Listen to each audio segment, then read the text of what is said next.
Situata alarmante vazhdon në Lumin Vjos edhe në ditën e tretë të saj, prurjet të cilat kanë vazhduar me intensitet të lartë edhe përgjatë kësaj tenteje kanë shtuar rrezikun për përmbytje në njësinë administrative Novosel. Këtë tenjte, 3 banesa janë zhytur në ujë, teksa banorët e këtyre të fundit janë evakuar prej orëve të para të mëngjesit. Gjithashtu ka dhe përmbytje në disa toka bujqësore, kryesisht ato të cilat janë në afërsi të bregut të lumit.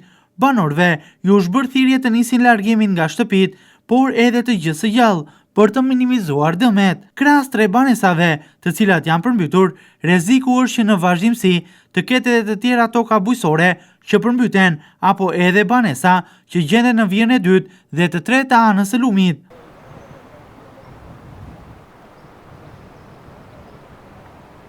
Niveli i lumit Vjos ka shkuar në 7.2 metra, duke bërë që mëngjesin e kësaj tenteje, vendi ku më parë ishte tregu i Mifolit të përmbytet totalisht. Niveli i ujit ka shkuar deri në afërsi të urës së vjetër të Mifolit, duke prekur edhe bazamentin e saj. Fatmirësisht, ulja e intensitetit e erës ka bërë që të kemi favorizim të derdhjes së ujit të lumit në detin Adriatik, duke mos krijuar një prit për këtë të fundit.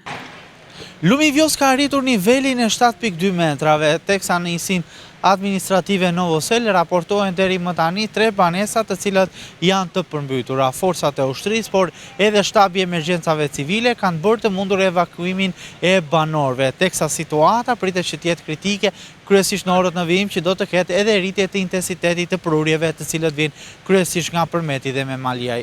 Në teren kanë qenë prezente edhe forcat e ushtrisë, Mbrojtja Civile, Ministria e Mbrojtjes, si dhe shtabi i emergjencave civile nga Bashkia e Vlorës. Prej mbrëmjes së ditës së diel është punuar gjatë gjithë këtyre ditëve në ngritjen e nivelit të argjinaturës së lumit, mbushjen e saj me çakëll, gur, por edhe me dhe, në mënyrë që të krijohet një pengesë për daljen e Vjosës nga shtrati. Gjithashtu, prurjet po monitorohen me dron nga ajri për të parë gjendjen reale të Vjosës dhe prurjet, kryesisht të cilat vinë në vazhdimsi.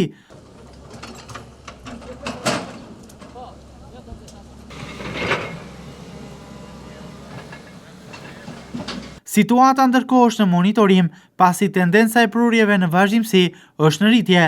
Duhen vëzhguar prurjet në Memaliaj dhe Përmet për të parë nëse rreziku është potencial apo kemi tashmë një kalim të gjendjes së alertit. Ndërkohë, ura e re e Mifolit, por edhe ajo e vjetër, janë në normalitet të plot për sa i përket qarkullimit rrugor apo atyre të qytetarëve dhe nuk shfaqin problematika.